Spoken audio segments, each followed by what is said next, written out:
first met Bob not doing poetry, but my wife is from Finland, and he invited us over to his apartment to chat about Finland, and he gave us a couple of books that he had about Finnish art.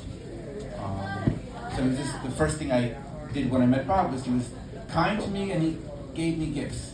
And it never changed. Bob was always really kind to me. I think we all, like, he was getting hard of hearing in his later years, and I think we can remember him. I always was a little afraid, probably all of us were, that he would come to this mic and stand at this mic, and he was at the end a little wobbly. And I always was like, why couldn't there be a chair or a dais or something to hold? But he was always like, But he always managed to and did, and he liked to read last, right? And he always closed the nights out. And invariably, they were just beautiful poems. I'm going to stop talking at some point, read the obituary, and I'll read one of his poems. So this is his obituary. Robert Kenneth Kramer, poet, critic, translator of European literature, and Manhattan College Professor Emeritus of Bronx, New York, and Millard, PA, passed away after a battle with cancer at Karen's home in Hudson Valley, July 1st, 2024. He was 90 years old. The son of the late Walter Lewis Kramer and Helen Schoen Kramer, he was born August 20th, 1933 in Queens, New York. He was the widower of Mary Elizabeth Henry Kramer. Survivors include his daughter Karen Kramer-Ley, grandsons Max Ley and Desmond Ley, brother Kenneth Kramer, longtime companion Gloria Nichols, and her sons Frank and Brad, many nieces and nephews, and extended family. He was predeceased by his beloved son-in-law Douglas Ley, sister Janet Kramer McHugh, and brother James Kramer. Robert attended Xavier High School in New York and St. Peter's College in Jersey City, New Jersey, where he proudly ran track. Yeah. And he looks a lot like Max. You look a lot like him, right? Oh, resemblance, yeah. Right? I mean, a little bit, right? Gorgeous young men.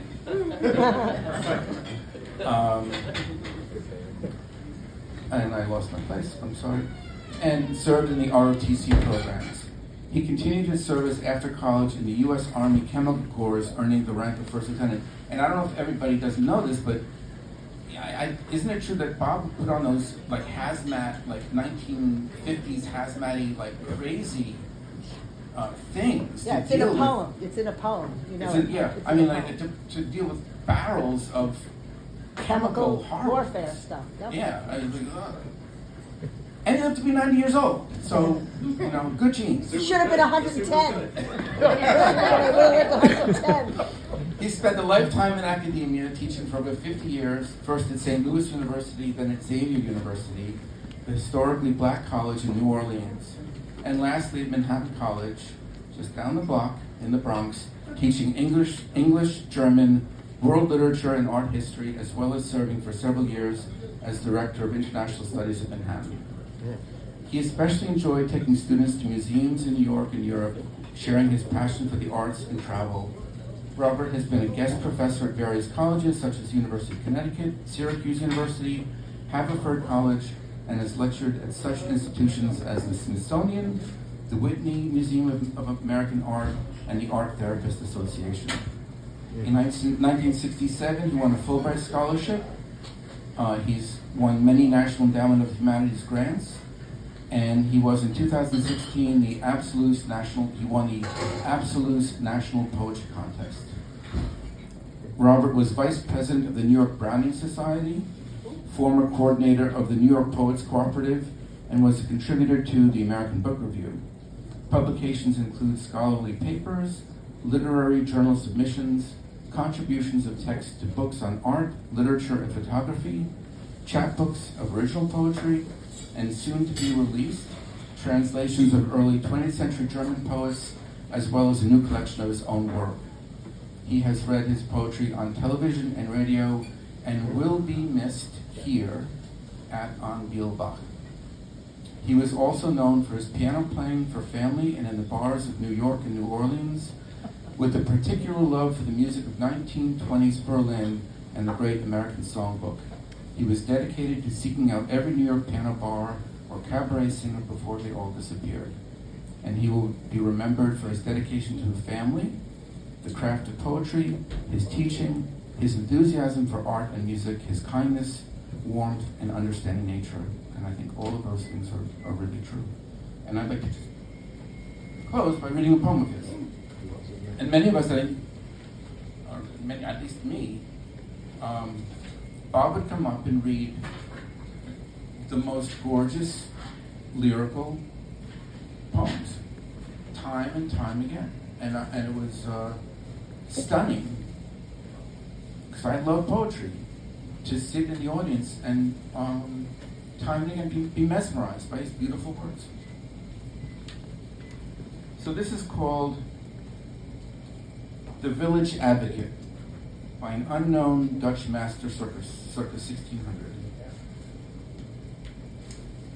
Arrogant and condescending, pointed nose, pointed beard, and pointing finger, the lawyer in his chamber, heaped with legal papers, letters, briefs, and crumbling documents, in every corner bundles of forgotten pleas, upon his desk his quills, his blotting sand, his knife, and stains of ink spills laced with parings from his yellow fingernails, confusion and chaos, and mountains of paper that threaten to topple on the scattered sheets he now peruses.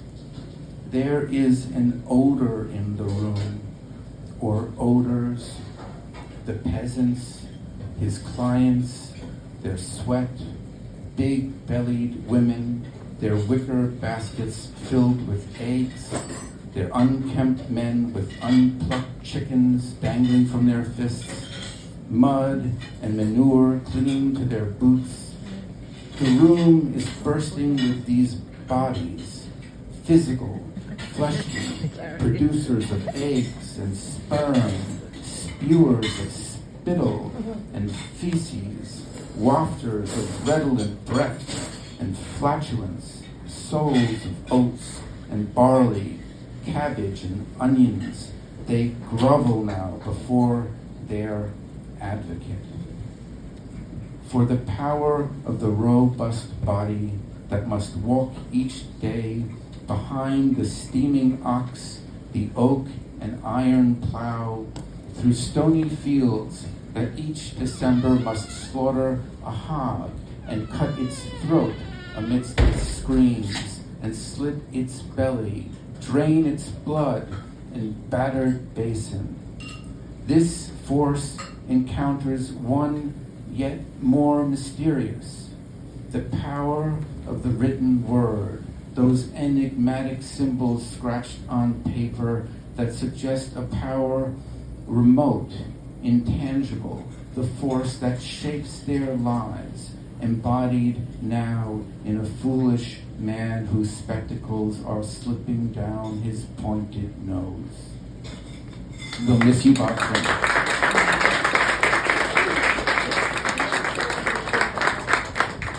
Those of you who knew Bob, he also wrote about painting, so you had to really picture. That is from an old Dutch master's painting, and the detail in those paintings he loved to talk about and write about. Absolutely, and you can see it. I've never seen that painting, but I know exactly what it looks like. And I wrote something, but I'm probably gonna go off script here. Just as Sam said, the lyrical beauty, the aesthetic beauty of his work, but also the intellect behind it, the care, the humanity behind it. I mean, that's a very embodied kind of disgusting poem and disgusting painting, but it's lovingly rendered and fascinating. And the writer is fascinated, the painter is fascinated, and we, as the readers, as the listeners, are also fascinated. One other thing about Bob was not only the beauty and brilliance, subtlety of his work, but his voice. I will never not hear his voice exactly, the beauty, the gravitas of it. He was so quiet, and yet you could hear a pin drop whenever he got up here on the mic. And like I said, I did write something, but I'll just say this. Bob was/is this writer's open mic. He's been here since the very beginning. Sorry, I have a hard time not speaking about him in the present tense right here, and I'm sure you all actually feel that in this room. And I think that is because, even though he's not physically here with us and we'll always miss him, he shaped this night more than anyone else. He encouraged me. I first met him here. I was a student at Manhattan College. I never had the fortune of taking his class, but I had heard about him from other students, either in his German classes or his art history classes, who loved him. He was a community builder within the Manhattan College community, but also very much here, and from what I understand, really in the whole city. So I met him through friends. And he encouraged me to start this open mic night. He was one of the first featured readers. I think he single-handedly probably doubled, even trebled our attendance. Not only with his writer friends from all over the city, but also people who came here to listen. Also people who met him for the first time here. I mean, how many of us is that in this room? Yeah, absolutely. Who he encouraged, who we really listened to, who talked to him after. People who didn't even read and weren't writers, like my parents, my husband, who wished they could have been here. Really memorable person who not only brought his own poetry here, but also brought the translations of countless other writers who otherwise would have been lost. And of course, the work of a translator isn't passive. He rendered these writers extremely beautifully, extremely lovingly, and brought their voices back to life, and gave us, kind of was continuously giving us this gift, not only of his own work, but of the kind of retrieving, finding, and bringing back to life these lost voices. So not only as a poet, as a translator, but very much as a community member, a community builder, an encourager of other artists.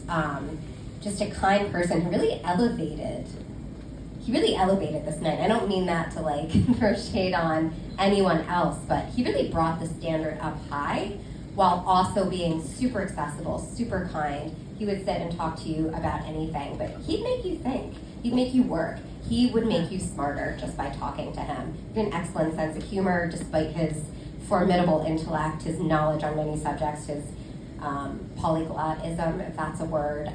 He was funny. He was down to earth. He was charming as heck. He looked handsome till the very end. And he always showed up. And what he brought to this night, it's hard to articulate, but the friendship, the standard, the openness, the community, the encouragement, the generosity, even if he's not with us, he will, as long as this series runs, as long as me and Melinda are doing this, it is him. It always has been him. It always will be him. He will always be in the room with us because of what he gave us and how he influenced us. And I'm really grateful to have this opportunity to share and talk about him. You're next. Yeah, sure. Thank you.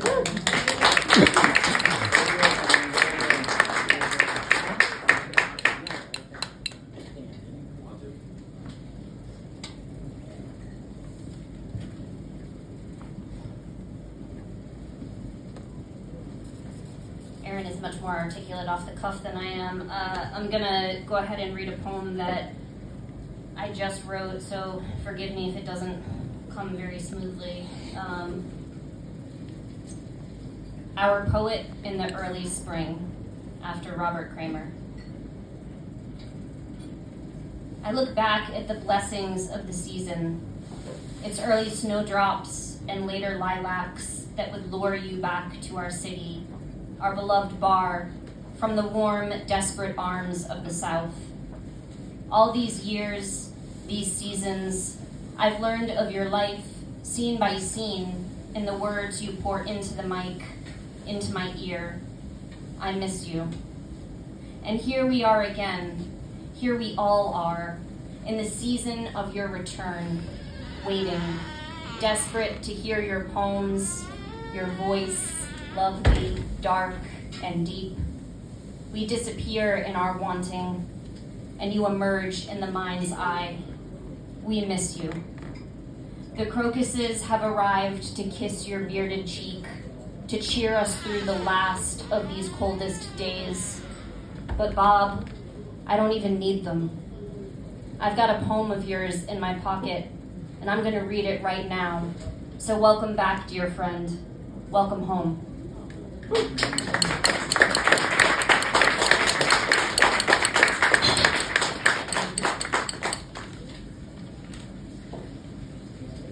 The concert. You recall that certain moment during the concert at the lakeside spa where Kafka once had stayed in the mountains north of Prague, when after the voluptuous melancholy of a sentimental Viennese waltz, the dreamy eyes of the audience, mostly octogenarians, behind their spectacles and contact lenses, suddenly flash and sparkle as the spa orchestra plays the first few bars of an old familiar polka, though at a tempo much too rapid for these elderly ladies with blue and thinning hair to dance to now, and yet evoking flickering memories of an ardent past, whether beneath the blaze of crystal chandeliers dancing in a Rococo palace in Vienna, or of furtive embraces in a narrow lane of oldest Prague. And the wrinkled smile and distant gaze persist until an overflying airliner abruptly drowns the melody in its engine's most modern roar.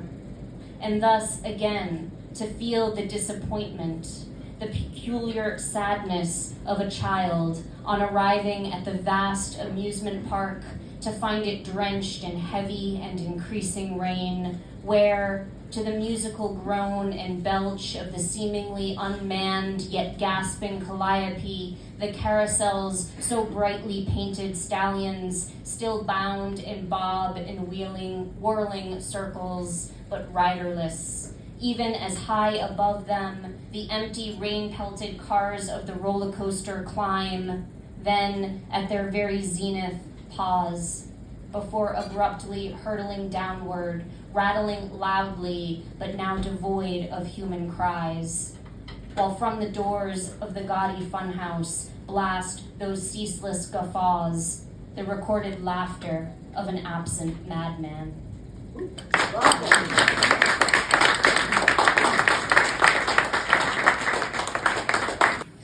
Yes, as a former teacher, I know how special it is when a student reaches out and talks about the influence they've had.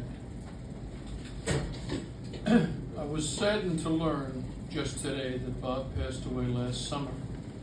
He was my professor for German in college and one of the most inspiring people I ever had the fortune to know. During my last 2 years at Manhattan College in the early 90s, Bob hosted our Wednesday evening German classes in the living room of his apartment. His domain was that of a scholar, with walls piled high with books and a baby grand piano covered in vintage sheet music he collected. I loved being there. Once the basics of grammar were out of the way, the courses focused primarily on reading and discussing German poetry and art. As Bob helped us to understand how to read verses and images and to situate them in cultural history, he would dramatize the sentiments and ideas embedded in them, urging us to appreciate art's ability to capture subtle truths, to achieve emotional resonance, to produce beauty, to change lives. Bob took his role as a mentor for young people seriously. We would meet him at poetry readings in the neighborhood around the college, sharing a table and discussing what we had heard. He had an infectious love for the dynamism of New York City and encouraged students to take the subway downtown from sleepy Riverdale to absorb as much of that energy as possible. He was also a bridge for us to access an earlier generation of culture in the city. On one memorable afternoon, he guided us on a tour of literary pubs in Greenwich Village. Sorry, I missed this one.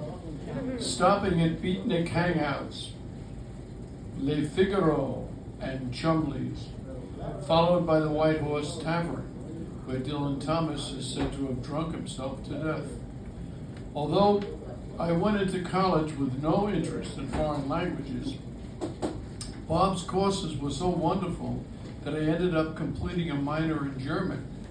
And as I finished college, Bob encouraged me to travel abroad, a prospect that seemed daunting, as I had never been outside the country before. I consulted with him when I was planning to apply to study in a German language program, and he recommended that I try the university town Göttingen. During my 2 months there at the Goethe Institute, I gained a deeper appreciation for the country and grew through interactions with other young people from all over the world. On weekends, I would travel to other cities, and I occasionally found myself following paths laid out by Bob in our courses, stopping by the graves of medieval Minschlänger, Walter van der Volgewie, and Würzburg. Forgive my pronunciation. My German is non-existent. Or making a pilgrimage to Colmar, France, to see Matthias Grunwald's photo-expressionist Insenheim Alta. I am sure that I must have sent Bob a report on my European achievements. But after that, I lost touch with him for a long time. Even though I lived nearby in Riverdale for several years, I never mustered the courage to restart our communication. After moving to Germany in 2015, however, I felt compelled to reconnect, particularly to thank him for the guidance he had given me during my college years and for setting me on quite an interesting journey. When he received the letter, he picked up the phone and called me. And the next time I was in the States, we met for an afternoon drink at on Beal, an Irish pub near Manhattan College, where we had attended poetry readings many years before. Bob was in his late 80s by then, and much less physically robust than he had been when I knew him earlier, but it was clear that his mind was as active as ever. He brought 3 books along to show me and told me about his current projects. He also warmly commented about how happy he was to hear from me and that he remembered our classes together fondly. Because I live so far away now, this meeting was sadly the last time I saw Bob in person, although I have tried to keep in touch since then, sending Christmas cards as an update each year. On several occasions, he sent a letter in reply. I can't put my hands on the one I received in 2024 right now, but in previous years, he reported that at age 90, he was about to fly back from a visit to his girlfriend in Miami so that he could give a poetry reading in New York City later that week. He reported that at age 90, he was about to fly back, lost my place there. He said that he was still writing book reviews, translating German poetry, and publishing his own work, which I found remarkable. Reading his obituary, it sounds that even more publications could be coming even after his death. He was a life well lived, and as the prospect of becoming older myself approaches, I find his indefatigable energy inspiring in new ways. Over the years, I've often told people that I don't think I would be quite the person I am today if I hadn't been captured in Bob's orbit. I'll always be thankful for having known him sending my deepest condolences and best wishes from Stuttgart, Bob's family and friends. Personally,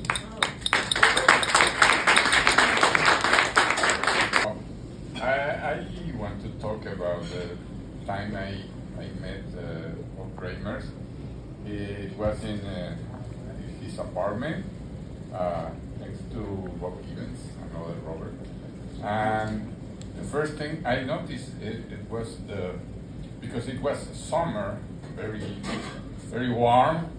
He was with he was with no shirt, and I noticed the huge scar. Yes, and I learned that he was a cancer survivor, many surgeries, but he was so energetic. He's probably lifting weights. He always. And that was one thing. The other thing, the huge quantity of books in the apartment. I went to the restroom and even yes, the restroom was full of books. Yes. And many books were. He was the author of many of those books, and about translations and yes.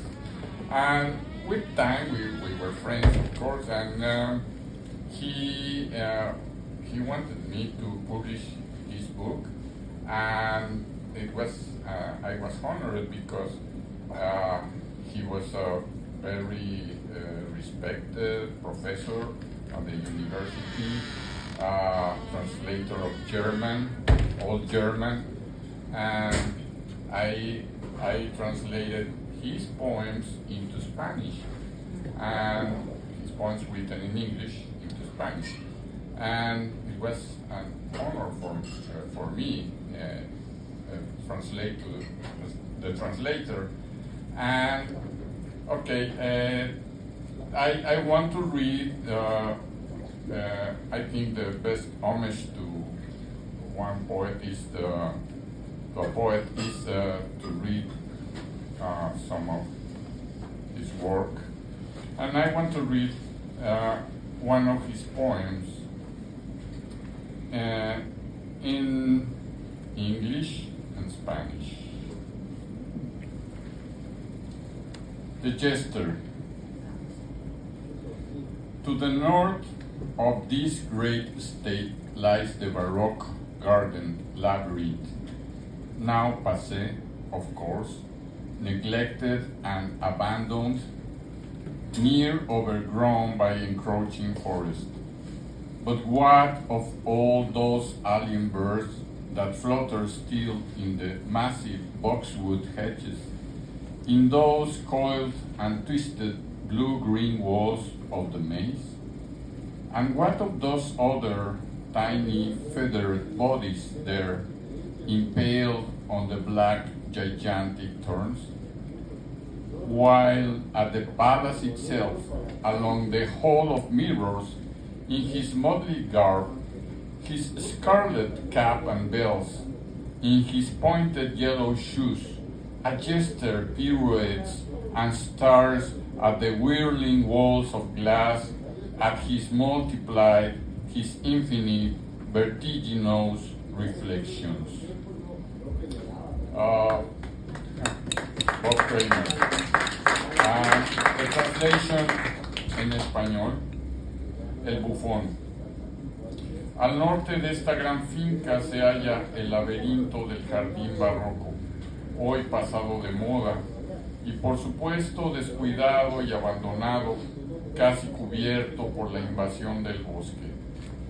Pero ¿qué pasó con todas esas aves extrañas que aún revolotean en los enormes setos de Bocht, en esos muros verde azulados del laberinto, enmarañados y retorcidos? ¿Y qué hay de esos otros diminutos cuerpos emplumados ahí, empalados en las gigantescas espinas negras? Mientras que en el palacio mismo, a lo largo del pasillo de los espejos, con su vestimenta colorida, su gorra escarlata y cascabeles en sus puntiagudos zapatos amarillos, un bufón salta y contempla en las paredes de espejos deformados sus multiplicados y vertiginosos reflejos infinitos. Thank you very much.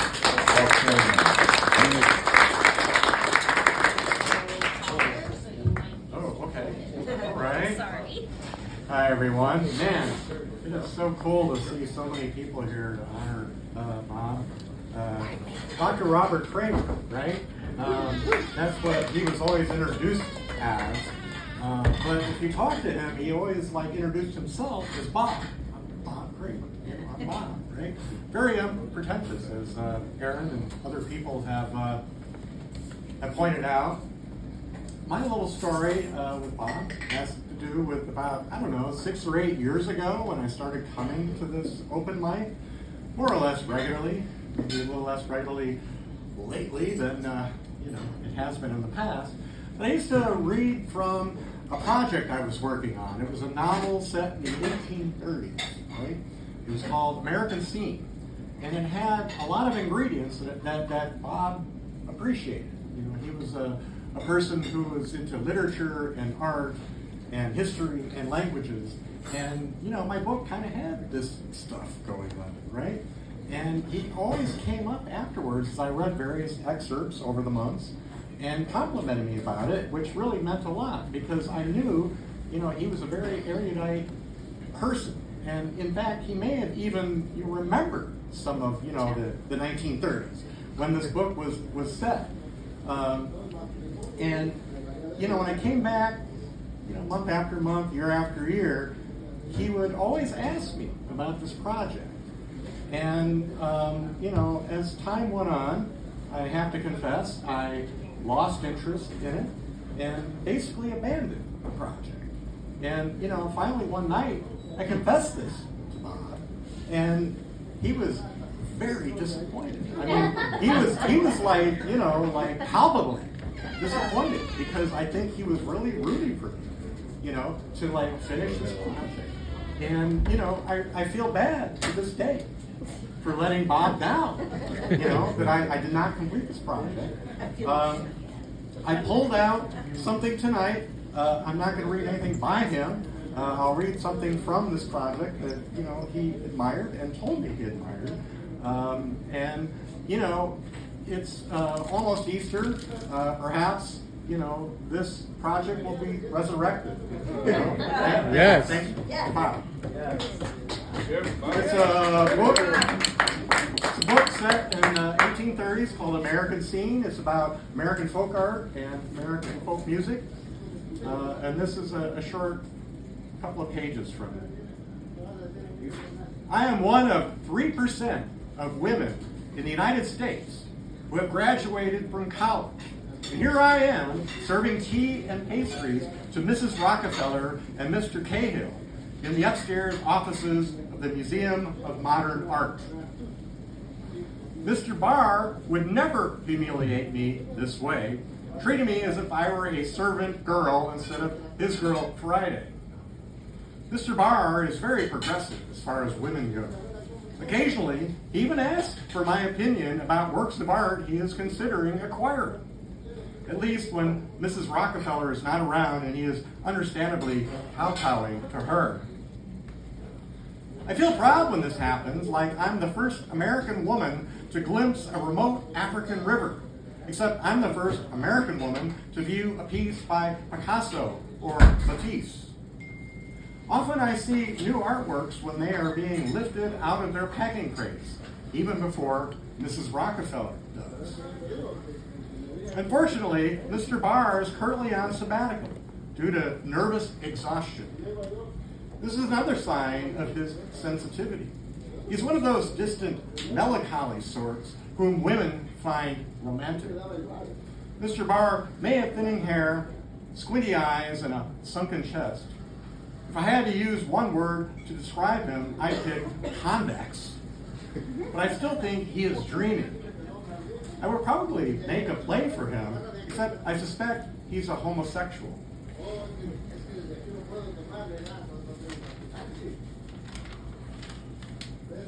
Mr. Cahill is from the old country and has very definite ideas about a woman's place, which is standing aside, apron tied around her waist, serving tray in hand, from the real business discussed by men. If Mr. Rockefeller were not, Mrs. Rockefeller it is, were not clearly in charge and paying his salary, while he fills in for Mr. Barr, I imagine he would assign her to brew and pour their tea. Mr. Cahill is the exact opposite of Mr. Barr. He's a rugged outdoors type who I could see felling an entire forest with his axe before lunch and raising a barn or two before supper. With his accent and gruff manner, he reminds me of the Scandinavian workmen that used to lay bricks or dig ditches in my hometown of Edina, Minnesota. It surprises me that he is involved in the arts at all with such big hands, which, without extreme care, could easily crush the delicate artifacts he collects. Still, in spite of his rough edges, Mr. Cahill has a keen eye for folk art. He early recognized that the imperfectly executed paintings by folk artists have a lot in common with modern art from Europe, which confirms my belief that the so-called modern masters are nothing more than confidence men who dash off bad paintings, claim they are works of genius, and collect large commissions. He and Mrs. Rockefeller are meeting to discuss an upcoming folk art exhibit. No worries. At the Museum of Modern Art, which will present the polar opposite of what her museum normally hangs in a a testament to her civic mindedness and support for the underdog. Anyway, thank you, Bob. Thank you, everyone. How many people met Robert Kramer right here at On Bell Bottom? Raise your hand. Right? Because I know I had that same experience. I walked in 12 to 13 years ago. Who knows why I was up here? And Robert Kramer, he said, well, I really liked your poem. Don't necessarily know if I understand it.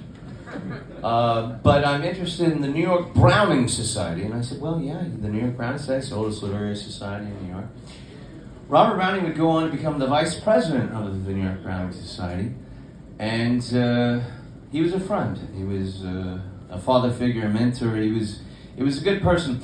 I like the fact that everybody's like referencing his apartment being with all the books, because I always imagined it would be like a post-apocalyptic German Institute of Studies, you know, like they would find this little enclave and then they would have meetings there, and then when someone else, I guess from the letter, and they said, we just met in his living room and we just talked about German, you know. I was like, that's Robert Kramer. He was a man's man. I would like to, let's see, I have no prepared remarks, but in the fall we will be releasing a book of his translations of Max Doutendie. There is a couple copies if you want to get up. These are the prototypes, but he was really, he was a fan of being able to communicate with a normal, regular person. So originally when he came, and if you haven't had a chance, this is Veer by Robert Kramer. We had the privilege, Underground Books, to publish this many years ago, and it's excellent. But he said to me, he goes, I want you to do the Montbert, and I said, yeah, I'll do the Montbert, the Montbert, or however you pronounce it. And I said, I'll do it. And then he comes and he goes, you know what? That's too pretentious. I don't want to be known for that. Well, I mean, we're definitely going to have that as well. But he said, I want to do Max Doutendie. And I said, Doutendie? He said, why can't you give me a nice Rilke? You know, like, you've been translating all these beautiful books. No one's heard of this guy, but he was very famous in Japan. And the introduction to this book alone, Love in the Five Senses, I was going to read the introduction, but it's just so long, and I didn't want to go on because it's something to savor when you actually get the book. But I will read from the last part of the introduction and then the first two poems. Doutendie was no intellectual, but a man of sharp sensual awareness and keen intelligence.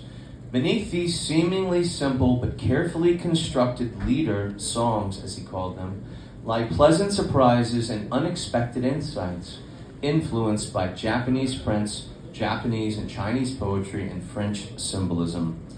In his best works, the poet still manages to preserve an aura of the natural world, the fragrance of wildflowers, the fertility of the fields, and the flutter of bats' wings at dusk. This is the first poem. It's called The Birds Never Sing. The birds never sang so lewdly. The sun and the winds are whispering of tender, blissful women. All the trees are laden with kisses, all lips must desire. Spring has walked across the earth, sowing hunger. And then this is the next one. The blackbirds have drunk the sun. The blackbirds have drunk the sun. From all the gardens radiate their song. In all of our hearts the blackbirds nest, and all of our hearts are turned to gardens and blossoming again. Now the earth's great wings are growing, and on every dream new plumage grows. All of us are becoming like birds and building nests in the blue. Now the trees are speaking in verdant throngs as they murmur songs to the lofty sun. In every soul the sun is bathing. All the waters rise in flames. Lovingly, spring is bringing together water and fire and everyone here at On Bale Bocht. Let's give it up for Robert Kramer, ladies and gentlemen. It's a law as immutable as the ones governing bodies in motion and bodies at rest, that a cat picked up will ever stay in the place where you choose to set it down. I bet you'd be happy on the sofa, or this hassock, or this knitted throw pillow are a few examples of bets you're bound to lose with this cat. The secret of winning, I have found, is to never bet against the cat, but on the cat. Preferably with another human being involved, who, unlike the cat, is likely to be carrying money. I cannot think of a better time to thank our cat for her obedience to this law, thus turning me into a very consistent winner. She's a pure black one, my cat, quite impossible to photograph and prone to disappearing into the night, or even into the thin shadows of noon. Such an amorphous blob of blackness is she, that the only way to tell she is approaching is to notice two little circles of her eyes, then only one circle as she is walking away with her tail raised high. Something like the lanterns of Paul Revere, American silversmith, and galloping patriot. Thank you, Bob.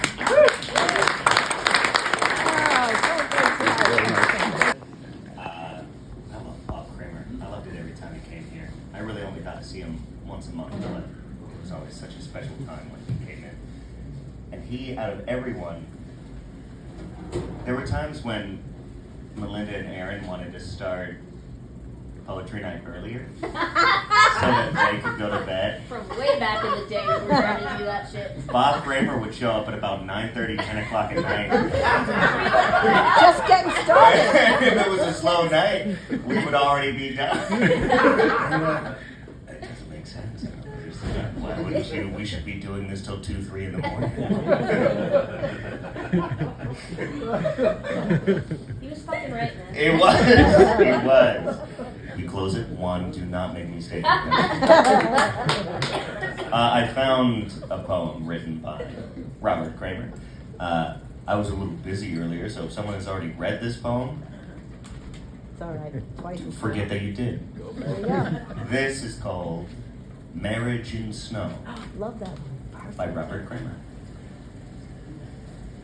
You look back at that marriage as you might observe from the hillside a field of white and dazzling snow, where the paths of 2 large creatures go, their course apparent in their onward tracks. For each approaches from another part of the forest that surrounds, until their arrowing roots collide to form first a precise and vivid V, to continue then across the field and grow to a ragged X, one with a turbulent disorder at its very crux. But what occurred at that sight of whirling paw prints and blood in the ravaged snow, you do not know, for the trail of each has vanished in the darkened forest that surrounds, and leaves no other hints, and of course, no lingering sounds.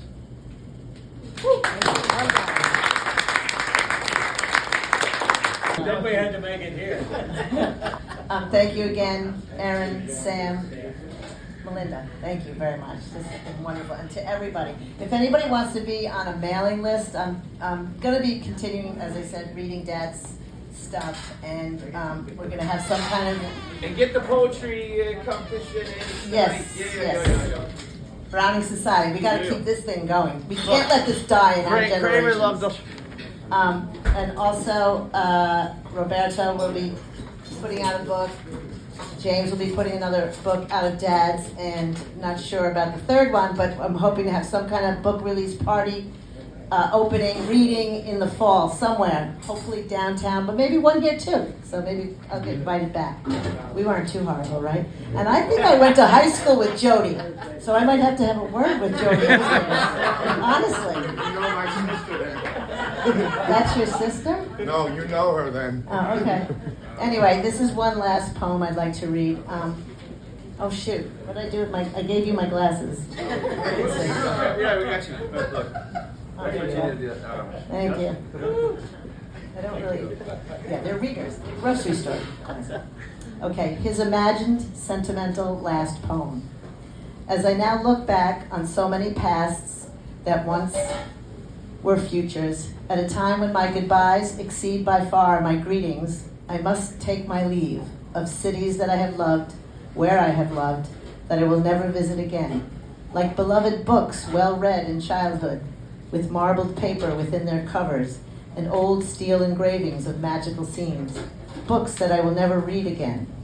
Yet, even as we possess, we feel the loss, and only in the loss do we truly understand what we possessed.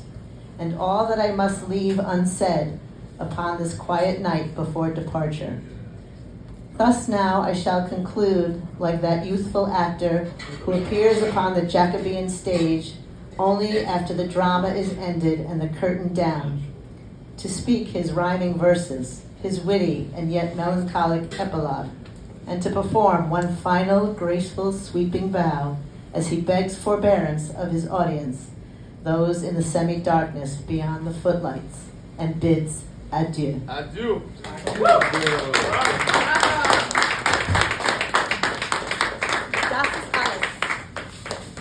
55, we all had the same graduation day.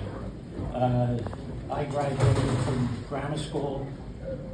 My brother Jim graduated from high school, and Bob graduated from St. Peter's College. What everyone has been saying here tonight is just so heartwarming, especially to me. And I just want to thank all of you for everything that you said, that was said tonight. Bob, in the last few years, I've probably got a lot closer to than all the previous years, because we were going in different directions. But the last 3 years, I guess, I used to come over here a couple times a week and help him do he would do the translations, and I would put him onto the computer and everything. Then we go out food shopping, and like the other gentleman said, he filled up his basket. He always had his coupons. I got the shopping cart. He would go over to this one spot in the first aisle and start going through all the coupons and everything and circling them and sending me off in different directions to get the items and put them in the basket. And he did get a lot of, in fact, he got me, I remember as a kid, we used to have ginger snaps all the time. I haven't had ginger snaps in probably 70 years, and he got me back onto ginger snaps. I guess when I was a lot younger, I always used to say, when I grow up, I want to be just like Bob.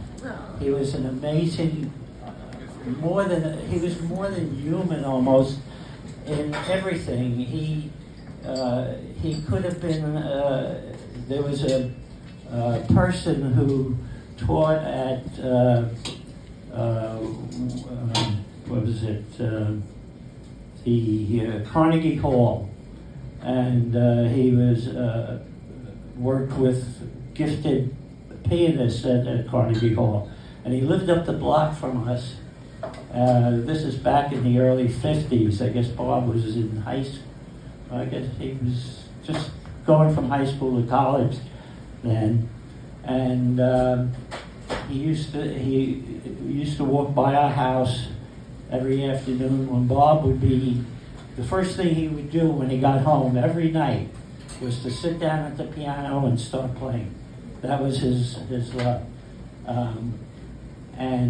So this gentleman used to hear him playing all the time, and he stopped one time and spoke to my mother, our mother, and said, has he had professional training in that? And my mother said, no, he took lessons for a year and then... 1 year. 1 year, and then just took off by himself. He got bored with the lessons, I guess, and just taught himself. And this gentleman said to my mom that, well, if he's interested in I could take him under my tutelage and, teach him concert piano, being a concert pianist. But Bob at the time, he played music for the love of it.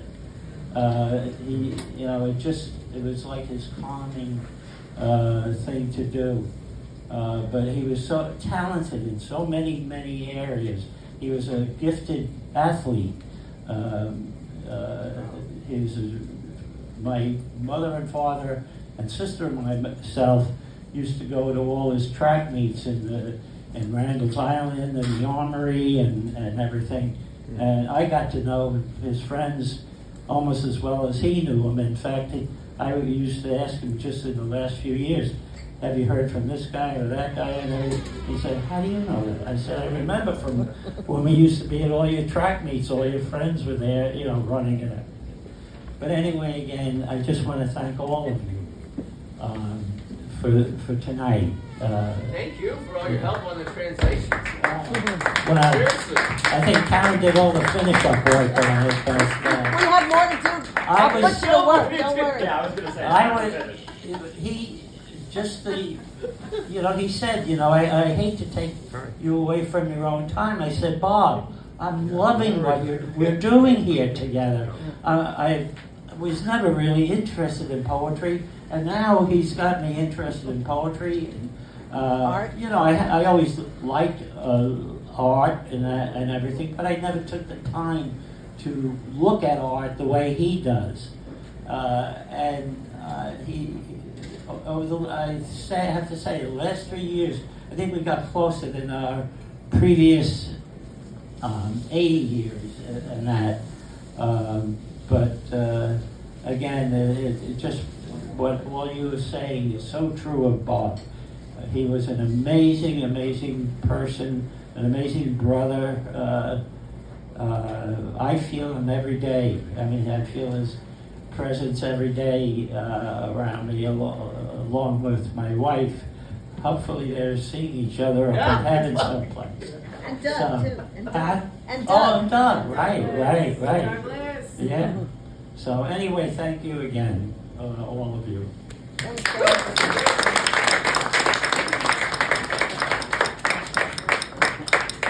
And I just wanted to say, he only allowed himself 1 ounce of Cheetos at a time. He was so disciplined. What about the tamales in the can? Tamales in the can, I don't know that one. And he was very supportive of my German learning. He spoke to me in German when I was here on poetry nights, and he would read his own translations of German. I would say, please read the original German, and he would do it.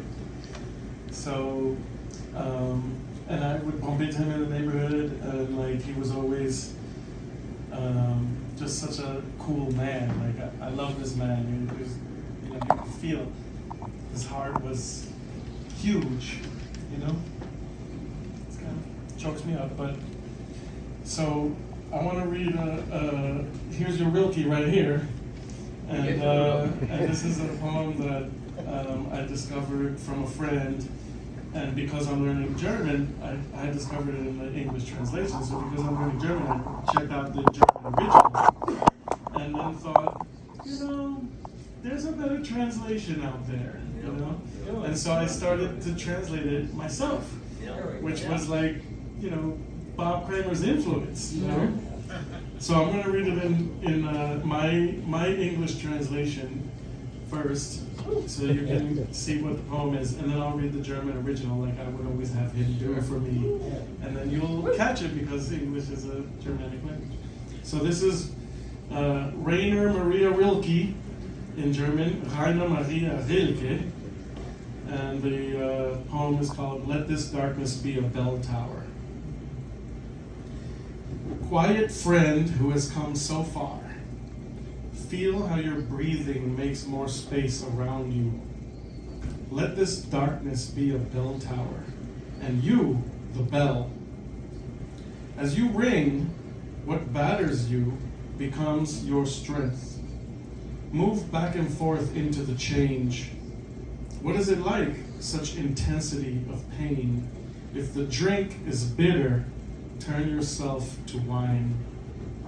In this uncontainable night, be the mystery at the crossroads of your senses, the meaning discovered there. And if the world has ceased to hear you, say to the silent earth, I flow. To the rushing water, speak, I am.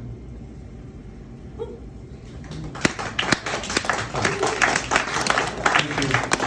So the German original is Stiller Freund der vielen fernen Fühler, wie dein Atem noch den Raum vermehrt, im Gebälk der finstern Glockenstühle, lass dich läuten, das was an dir zehrt. Wird ein starkes über diese Nahrung, geh in der Wandlungen aus und ein. Was ist deine leidendste Erfahrung? Ist dir Trinken bitter, werde Wein. Sei in dieser Nacht aus Übermaß Zauberkraft am Kreuzweg deiner Sinne, ihre seltsamen Begegnungen sind. Und wenn dich das Irdische vergaß, zu der stillen Erde sack, ich rinne, zu dem raschen Wasser sprich, ich bin. Good to see you, Bob. Dankeschön. Dies Bildnis ist bezaubernd schön, wie noch kein Auge je gesehen. Ich fühle es, wie dies Götterbild mein Herz mit neuer Regung füllt. Mein Herz mit neuer Regung füllt.